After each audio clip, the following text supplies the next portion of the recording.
sell the Mustang and then start building the Corolla, or did you see the Corolla? Well, the Corolla was something, when I worked for Toyota and come from Ford to Toyota and realised that how good they were made, or an old saying of mine is the Corollas and the Toyotas never went wrong, they just went rusty. Yeah. So basically if you had one with a fairly good body, you was alright. And I'd always fancied the Corolla, even to try it racing against the Escorts and that later on, you know. But I could never afford one.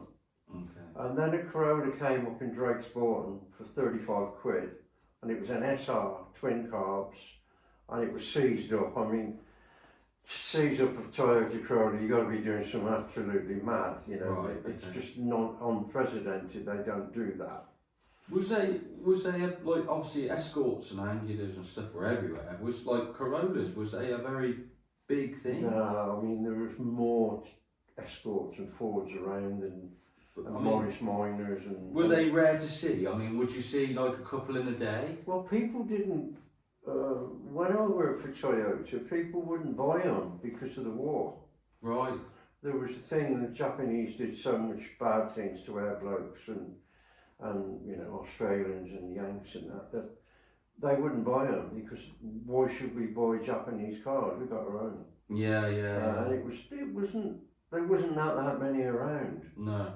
But then people started to walk on later on in years, like later 70s, they started to think, well, these aren't bad cars, you know, they don't go wrong. Yeah. And that's when they started to take off a bit. Click on, like, yeah. But I always wanted to race a Corolla. I always fancied a Corolla. So obviously you bought one that had a seized engine. So SR was, what was special about the SR? Was it twin carbs? Yeah, basically, I think it had a 4-branch exhaust manifold and twin carbs. Everything else, the engine was the same as an ordinary KE20. Okay, right, okay. So, as far as I remember. Yeah. And I think it had a 5-speed gearbox.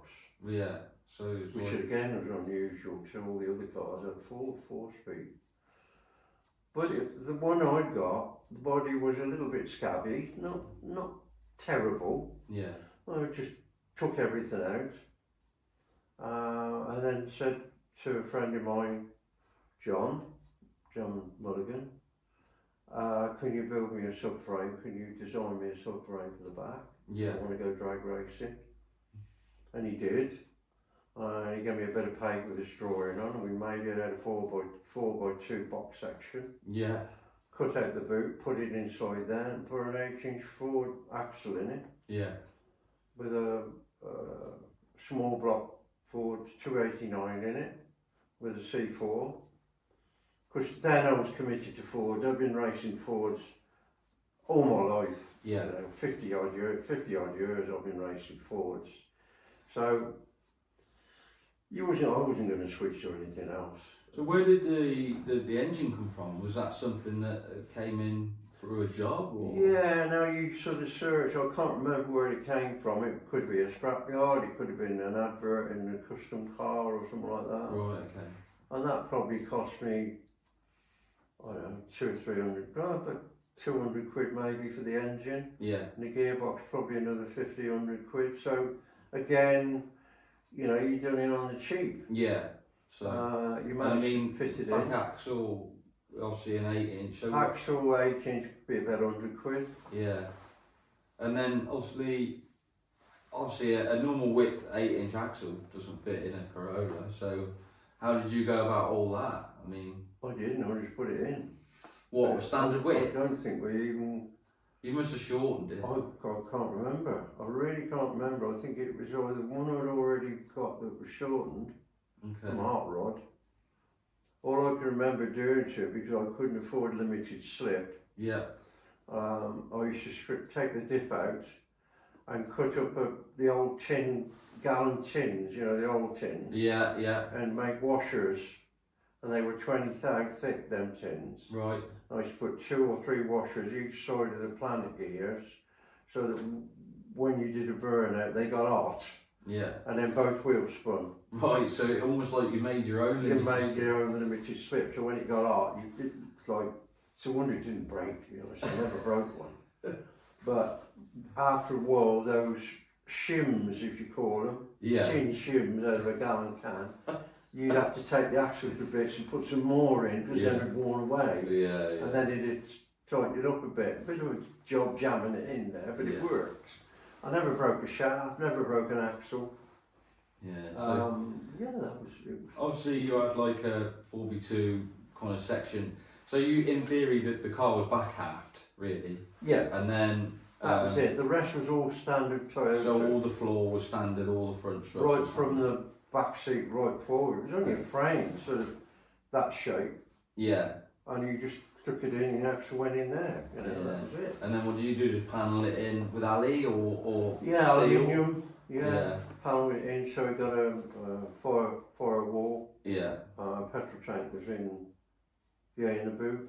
Yeah. Just take the boot off, fill it up with So petrol. did you instead of having like a race tank, did you use something like a Capri fuel tank or something like that, or can you remember what you used? I think we used to sort of get some sort of tanks from somewhere. There'd be hot rod tanks or something. Okay, just something you didn't fairly need a simple. lot for drag racing. You didn't need a big tank. No. You could probably make it out of a, well, let's say for the argument's sake, a jerry can. Yeah, Not or like a that I gas, ever used a jerry can. a gas but can or something. yeah, something like that. Nobody ever queried how thick it was or whether it was covered. As long as you had a firewall, you were all right. Yeah, yeah.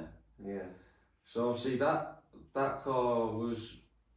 It didn't take you long to build, did it? So how long did it take you to build the? Well, actually, we was in a club called the West County Roadsters, and there was probably nearly 200 of us getting on for that time. Jesus. In the club, there were a lot of people. Not so many cars, probably about 80 cars. Yeah. But we were all comrades and mates and good friends. Yeah. And I at least had a half a dozen helping me. Namely John Mulligan, John Llewellyn, Chris Bond, people like that, would all come and help me in the evening at the garage to build the car, and I think it took us 3 months. Yeah. That was to come out in standard white, Yeah. and it just had turbovac wheels on it and standard wheels on the front. So was it something you did over winter, or was it something you started halfway through the year? Or? No, it was something we would do before the race meeting started. Oh, so we were before up the and ready season? by the first meeting. Oh right, so it was So like it would have been the tail end of the winter. right, yeah, cool. I probably bought it at the start of the winter and stripped it out, Yeah, and then tail end of winter we all tucked in and got it done. yeah. Everybody did their bit and made their bit and brought it, and It just came together. it come together. It was quite good fun to do actually. Because you had like did you have like was it Hillman Avenger front steering or something? It was a Hillman Avenger steering rack. Right. I had problems getting the column past the engine. I forgot about that bit. You know, you got to get from the steer. I wanted to keep the steering wheel in the same place. A V8 fits in this photo so well. Like. Yeah, well, they didn't make for a V8. No. So basically, it was a bit of jiggery pokery. I think I used some of the old-fashioned years ago. They used to put wiring inside a metal tube. Right. Like it was a metal, but it was a tube. But it wasn't that strong, and I used that. Oh, okay. And I had to use it because it wasn't very thick Right, okay. to get past the manifold. Oh, right, so actually, so I it went would between narrow. the manifold or whatever Yeah. and came in. But I did have to move the steering wheel. I had to move it to the right. So basically, it was only a clamp underneath it. Yeah. And we just moved the clamp over and kept everything standard Toyota. Yeah. I always like the look of keeping everything standard, looking inside. Yeah. Even now with the With the Focus, Focus and it's stuff, yeah. as it was, yeah. Same seats, no special seats. So I'm guessing, bearing in mind you got it ready for the season, so you must have got the Corolla in what, 80? No, I got the Corolla in probably 1984. Oh right, oh yeah, of course. Sorry, Because yeah, it was yeah. up on the track by 85. Yeah. So yeah, so you were ready. I'm sure it was a. Oh, 83 actually. Hold on. 2 years with the Mustang. That had 81, 83. No, I must have had 83. 83, 84. 83, I reckon, yeah. Built it up, and then we went we won the class. I think I won the class in a Mustang the second year. And that's right, I didn't do that good with the Corolla to start with. I got through, did some races and won a couple of races. I can't remember how many it was. Yeah, yeah. But the car was pretty well consistent, didn't give me any trouble, and it was a bracket car, proper bracket car. Yeah. So you were doing dialing back then, and oh yeah, and then you were were way to go. So the first year, in theory, in the Corolla was obviously guessing start of either 83 or 84. So you were running what, 13s or 12s? Can you remember? Well, yeah. So I was probably running about 13s to start with. Yeah. And dipped into the 12s. Yeah. At that time, which was like, according to me and the club members, we were flying. Well, I mean, it was fast. I mean, because there was no weight though. There was no weight in the body. Well, 13 seconds is 100 mile an hour. Yeah. Over the quarter. In them days, it was like non-heard of, I suppose. Yeah. In a way. The top guys were only running 11s, like Sam Collin that before I even started. Yeah, yeah. But yeah, I mean, it was a reasonable speed. It was a reasonable ET. So you were most of the time chasing in being in a bracket class? I mean, what was a class width? I mean, like Pro ET now is like 850 to 1190. It's about the same. It was 12 seconds to whatever. Okay. Upwards. I think it was called, I forget it was called street class because I can remember ST being on the car. Yeah. So it was street class, and we were, I think it was 12 seconds and slower, so it was dialing. So I would be chasing sometimes and being chased others. Yeah, yeah. Sort of called what I was up against. Yeah. If you was up against like a standard Mustang, then you would be chasing that. Yeah, yeah. But it was nice to chase because you could see your opponent. You could see the kill in front of you. Yeah. You got to get past that car. Yeah. Whatever. Yeah. And if you went past his quick enough pace, you could back off. Well, I don't remember backing off that much. The car just did what it said on the tin. Yeah, it did run the numbers kind of thing. Run the numbers. It was just that consistent. Yeah. And that was what was lucky about it. It was a lucky car for me. Because I mean, I remember seeing a photo of the car, and it must have been early stages.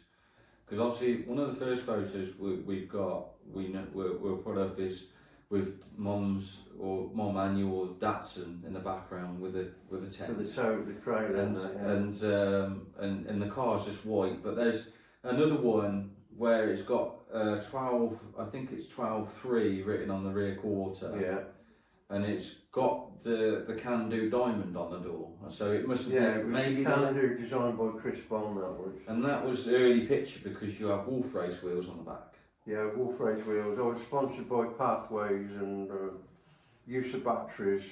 People like that I managed to talk into let me have a battery or whatever. Yeah. It wasn't so much money, it was, you know... Just get as cheap parts, really. Yeah. Yeah, just to keep... But that helped a little bit, but it wasn't like it is now, you know, where you need sponsorship to keep going. Yeah. But the car was good, it didn't cost me a load of money. So you ran, obviously, you ran the car from, what, 83 till 89? Yeah, but 89, I think. And 89 we sold it. And what was your, like, proudest kind of achievement in the car? Obviously, there's a few, we have got a t-shirt with everything on, but I mean, that was... I think I had some good fun, although I said I didn't do heads-up racing. And I don't believe in it, and I still don't, because you just got to have loads of money. Yeah. I think the dial-in for me is that's the class. Yeah. You know what I mean? For me to go into the Saturday night street racing. Yeah. At Santa Pod, which was £1,000 win then, you're talking about a lot of money. That's a lot of money. One of them things, I've got to do this. That's, I suppose, the equivalent of like 10 grand now, in a way. Yes. So, I mean, £1,000 being a massive prize money, that's a lot of money back then.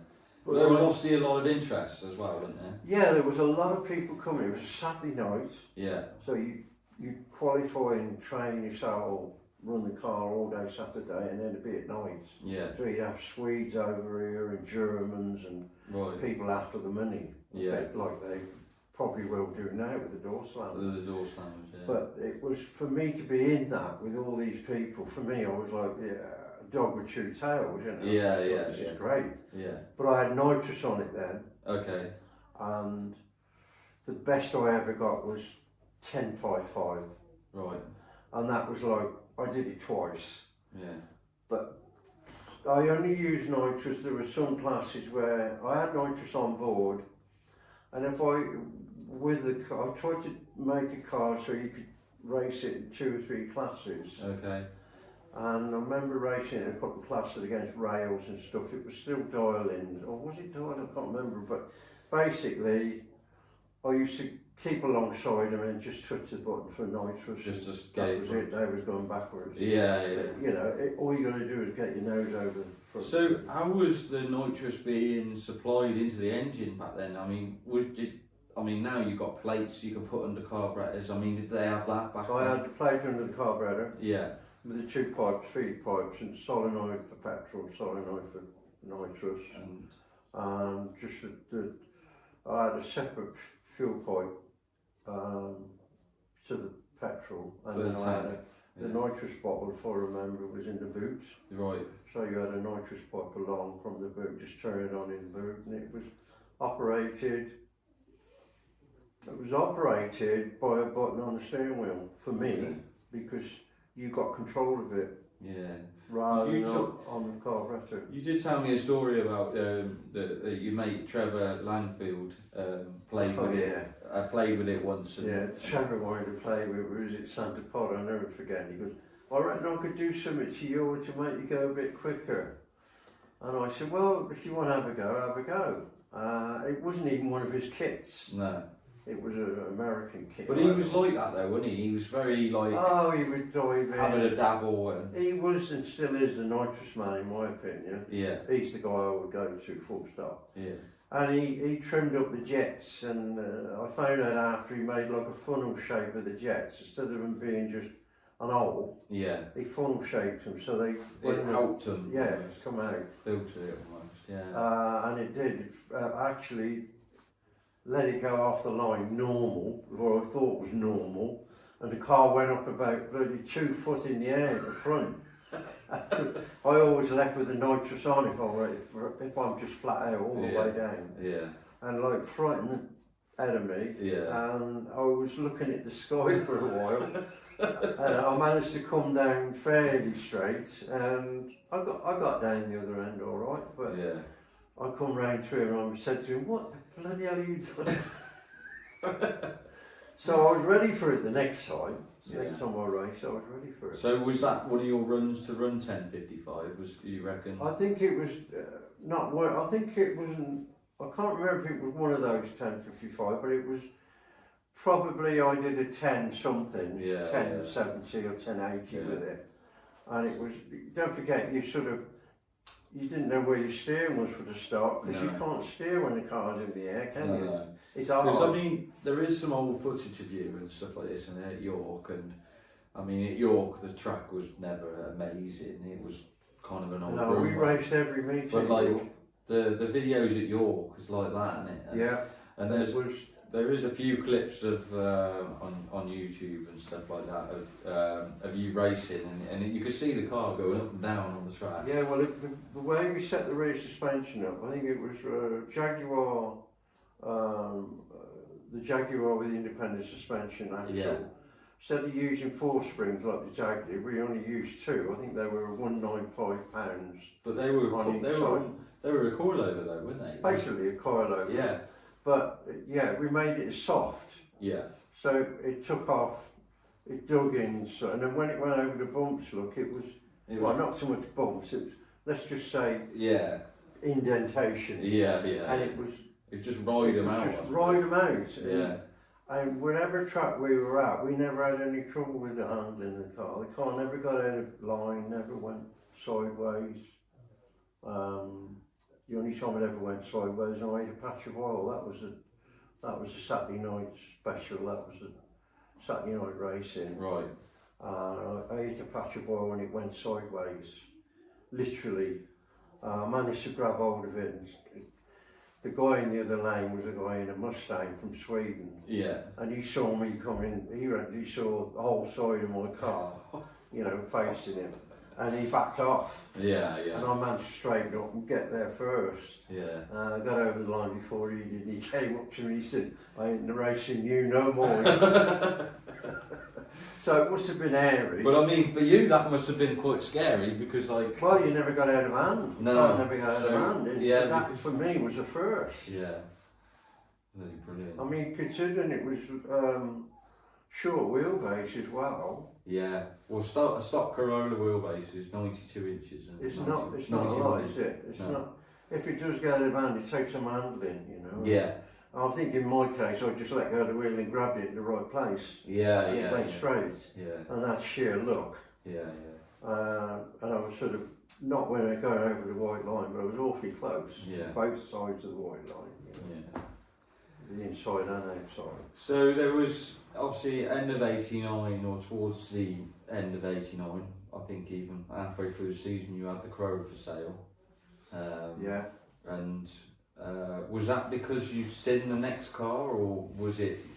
Did you have a different idea you were going to do I something? think the ideas were at that time there was a hot rod in the garage that belonged to Lee. Okay, Which yeah. would have been Top Banana. And it Which was is in Top the garage. Banana, He yeah. got married and I mean, we'll put a photo up of that. Him and Phil O'Brien have built that. yeah. I mean, Lee had built it with Phil's help and they got it on the road and it was pretty, with my help as well. I did a few jiggery pokers out of V8. So was that your first dabble at a big block V8? As in you're having your own kind of between. That's the first big block I ever got involved with. Right. And that was a car, I think the engine come out of a Lincoln Continental. Yeah. Well, I mean, them Lincolns. I remember going down the workshop and seeing the Lincolns around the back being broken apart with the flip down headlights. Yeah, we stripped the Lincoln down and used the parts of that. The C6 box. Yeah, because it was engine and gearbox and back axle were worth money, wasn't it? Really. Yeah. And then he had the axle with the car though, so he had a 9-inch with the car. So that was when he bought the car. Yeah, so the rod was kind of partly built, wasn't it? It was on the road. Oh, it was on the road. But what happened? He got married, look, and put it in the garage and never used it. Okay. And I thought, well, hang on a minute. I think. But did he buy it partly built, or did he? Yeah, he bought it off Mad Martin, partly built. So it wasn't a finished on the road project. It was something that they finished. They had to build it. Yeah. I did get involved, but not that much. I got involved with maybe some of the engine bits, mechanical bits, and tuning it up. But Lee and Phil was quite capable of building it anyway. Yeah. He'd already built a hot rod of his own, more or less similar thing. So it was an easy peasy way to go racing. So that's the way we went racing. Yeah. The car had been raced. Yeah. But only run what you brought. So the hot rod was around before your next car then? That was the next one, yeah. Top Banana. But like, it wasn't Top Banana then, it was just a hot rod. But like, so the hot rod was around. Lee was racing that. So did you come out of the hot seat for a bit? As in from I must have come out for a bit. It wasn't much because I convinced Lee that we should race the car and I would fund it and he could race it. Yeah. I remember the first year he did race it. He raced it pretty good. It was running, I think originally with a standard engine it was running a quarter and not 12.44. Yeah. Like that. Yeah. And then we got it dipped into the 11s and put nitrous on it and stuff like that. But halfway through that season, I realised that me personally wasn't racing. Yeah. I'm looking after Lee. Yeah. And I said to Lee, I've got to be in another class, I've got to race. Yeah, you were kind of getting itchy feet, I suppose. I wanted to race again. So he said, okay, we decided he'd race one class and I'd race the other. So I had Super Street. Right. Okay. And But that before then, I mean, way before that car escalated it as such. You went to the States and bought another car, didn't you? Oh yeah, I forgot about that was a Supergas car, 1990. Yes. I sold the Corolla and bought a car off a guy called John Stackers. It was raced at, I see it racing in Gainesville when I used to do trips over there. So that was Gator Nationals? That was Gator Nationals. That'd be 1985, 86. Yeah. Or probably a bit later, 88 maybe. And I remember saying to John, if ever you want to sell this car, I'll buy it because it's Mitsubishi basically, Dodge Challenger. Dodge Challenger, but which is but Mitsubishi and Dodge were kind of like a shared company. It's the same bodywork. Yeah. I was working on over here in the early mid-70s. Yeah. So over here, Sapporo. Over here was a Mitsubishi Sapporo. A Sapporo. And over in the States it was a Dodge Challenger. Dodge Challenger. So I got it back, it was all built, but shipped it back and put a big block Ford in it. That's right, it was before Top Banana. It was before. But it was, so that was well known for racing in the States, and you obviously got to know John. Well, it was well known. It was in Supergas in the States, which is like, the engine in it was a Chevy. Yeah, big block Chevy. And it was running, it had run the numbers, probably run a 9.7, 9.6, and then they just made it run 9.9. Yeah. But John had had enough of it, and he'd actually, there's a long story, but I managed to call him up and say, you know, I want the car. Yeah. I can remember paying him $6,000 for it. Yeah. Was it 6,000? Somewhere around there. Yeah. But that was just as a rolling shaft. That was a rolling shaft. Yeah. And I promised him I'd race it in the colours it was in, because he was sponsored by a gasket company that he worked for. Yeah. And I raced it the first year in the colours it was raced in the States. Yeah, so there is some photos of it with John Mustakis written on the side. Yeah. And it's got all the stickers like they used to do in pro stock. They used to what have they all had the stickers on there, like which to us was like mind blowing when we went over. Yeah, yeah. So yeah, I apologise for that. I forgot that. No. I mean, but the Challenger to me was okay. It was what I wanted to do. It was a car I was thinking about building anyway, a Sapporo. Yeah.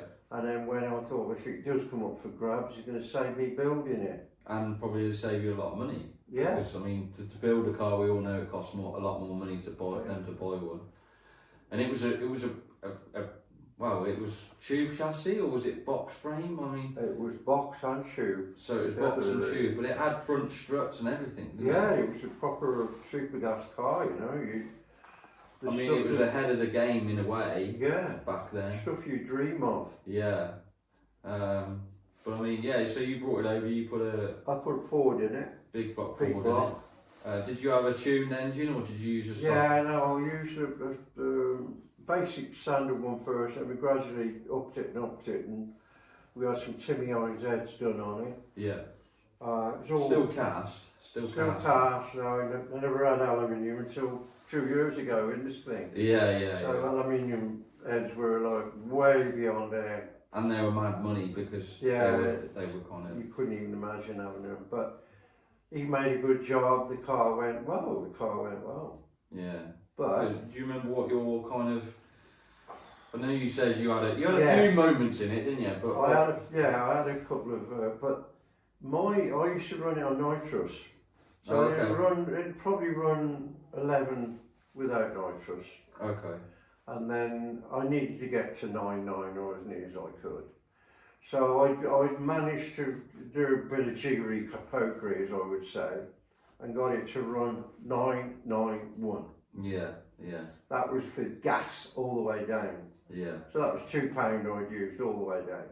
But I mean, that was like an up and coming class, wasn't it? I mean, Supergas was kind of around in the 80s, but it was really in its heyday, kind of late 80s, early 90s. Well, I remember being in Supergas racing at Pod. I remember we had parties and stuff, and Jim McGee and all them, and Ozers and stuff like that. But I can remember there's possibly about 30 odd cars. Yeah, it was like a big. It was a big. It was class. a big class then. Like Pro ET is now, kind of thing. Yeah, it was a big class, and it was but it was a class where you raced by your seat of your pants. Yeah, there was. You didn't have any gizmos. Didn't have any electrics. No electrics. You No. just drove the car, And and a lot of them were lucky to get low tens. yeah, yeah. You know, there wasn't that much money about then. Low No. tens, and everybody thought you was flying. you Yeah, know. well, a 9-second car in them days was a very, very Yeah. fast car. You know. So yeah, so you ran the Sapporo for how long do you think you I had didn't it? have For? it that long. 3 years. 3 years. I didn't blend with it. I didn't feel. At home with it all. Yeah, I mean, the car was made to go faster, and I wasn't really putting enough power in it to make it right. Yeah. Talking to John over a few times, it was staggered from steering and Oh right. Yeah. all that, you know, like they had way ahead of us. Yeah. Yes. And it never really got out of hand, to be honest. It was a long wheelbase. Yeah. It was pretty safe to drive, but I hadn't got that much power. It was lacking power to make it sit and run properly. Yeah. Yeah. So it was like it was almost like, because again going back, it's almost like it was ahead of its game in chassis aspect, and then but the chassis also liked having the power behind it, like being. It needed power to make it run straight. Yeah, like Tim Sierra in theory. Yeah. It was the same sort of thing. It was like it was very unsettled. Bearing in mind tracks weren't very good back then, so the more weight you had transferred and the power put to the back, the more stable it felt. Yeah, if you had loads of power, I remember a couple of people in Supergas had loads of power, and they did have problems controlling the car. Yeah. And it don't matter that, you know, they always said that Avon Park, if you like, shaky or whatever you wanted to call it at the time, the left-hand track was a bit bumpy, and that was the one. But you know, it was the same at Santa Pod. I think you just got to design the car or make the car run to the track. Yeah. I was lucky. The cars were. I was underpowered with the Challenger, so I didn't get out of hand. Yeah. And with the Toyota, it was made to sort of bounce over that sort of thing. Yeah, It was made to launch. So Yeah. I was lucky with that. But both cars really. Yeah. Yeah. So obviously going back to after Sapporo sold, this was going back a little bit where you kind of just join in with Lee to get that was the hot that'd rod. be 90s. Sapporo, I think, was 3 years. So let's say roughly about 93, 94. Yeah. That's when I taught Lee into getting the car out of the garage and let's race it, and that's where it went. He did Pro ET. Well, it was Mod ET. Well, whatever it was then, yeah. Mod ET then, wasn't it? Because I remember it, Modified ET, it was called. Because there was Super ET. No, it was the other way around. I think Lee did Super Street, then I did the Pro ET class, the practice class. Yeah. But found I was better off because I could run the car flat out as opposed to trying to slow it up to 10.9. Yeah. And that for me, I said to Lee, I remember saying, oh, you've got to do this. This is like, you just go flat out. Yeah. And that flat out would be, I don't know, I can't remember now, it'd probably be 10.1 or something like that. And that was, if we'd run 10.1, 10.1, you know, it'd do it. Well, it's probably 11.1, wasn't it? Because, well, we used to, because I mean, the fastest Lee ever went in. Oh, that's right, it would be. The fastest Lee ever went in Top Banana, I believe, he told me, was 10.03 or something. 10.03 with gas, and we were using gas. But you used, I mean, No, we didn't. No, we wasn't using gas. You was, but only in third gear. Oh, that's right. We were running low 11s, and when we went into Super Street, I remember, I was in Super Street one time. Yeah. I remember racing, and we had to retard the ignition then. There was no retarders or anything like that. Well, there was, but we couldn't afford them. So what we used to do, back off the ignition 4 or 5 degrees before we went, Yeah. and the car took off the line like it was a snail. Yeah. It was like you were waiting for second, you know what I mean? And then you got second, and then you were praying for third to come. The other guy's like 3 or 4 cars in front of you. Yeah.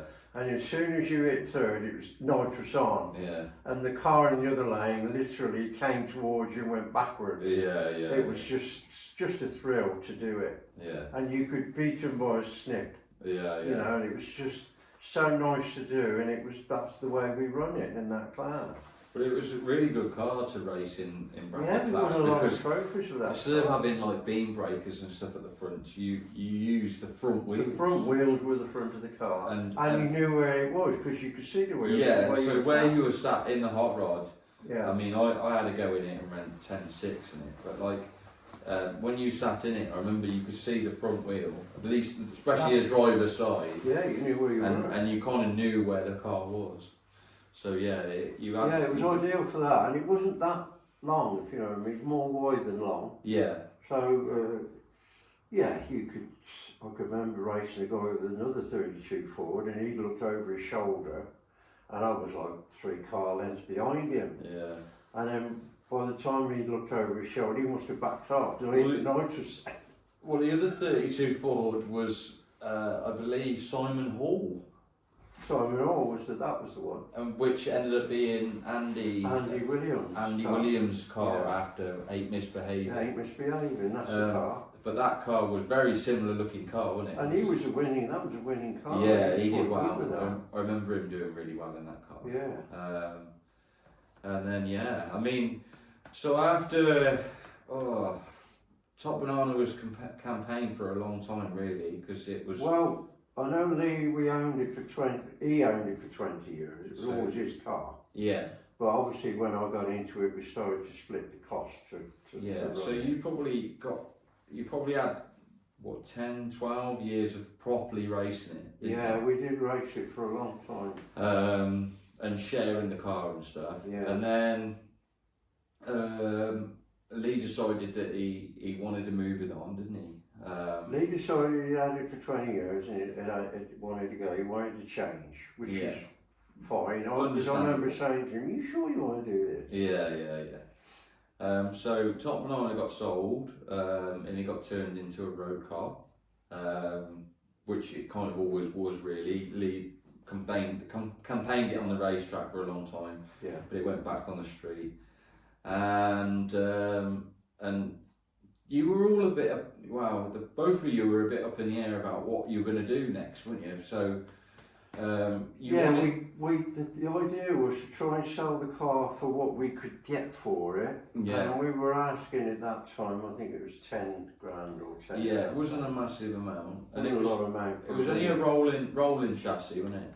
No, we sold it with the engine. Did you sell it complete? Yeah, it was a complete car, and it was a winning car. Yeah. It was doing the business. So, I mean, that's... We got 9 for it in the end, 9,000. It doesn't sound like a lot of money, but it probably was, really. For us, it was like we won the lottery. Yeah. So then we got this money, all of a sudden we got this money and thinking, what are we going to do with this, what are we going to buy? And I think, you'd seen a car in the States, well, we bought Timmy's car first. Yeah, but so Timmy always used to campaign a Ford Sierra Pro modified in the early 90s, and the car was big block Ford, big motor, ran 8s. Yeah, mountain. It was a bit airy, should we say, sometimes. Yeah. And Tim was a very unusual engineer, but very clever. And but Tim had retired by then, so this car had belonged to somebody else. Yeah, so the car had done a few rounds and been passed about a bit, but it hadn't been out for a long time. No. And in a chicken shed for a while. That's right, yeah. And we found it in Joe Williams's chicken shed. Is where he rented the chicken shed to do his work, install the car. Yeah. And so he had it, but it was Phil Toppings, thank you very much. Phil Toppin's car, I think, was the owner of So it. there was a photo that we found. Phil owning it. Thank you very much. And he put a big, I think it was a big block Ford. Yeah. With a big blower on it. The engine was higher than the roof, and it had a Cosworth spoiler on. Yeah, he was overdone really. And so the car was just painted satin black. I mean, in fairness, Tim had it for a long time, and it was just sat in the corner of his workshop, wasn't it? The car.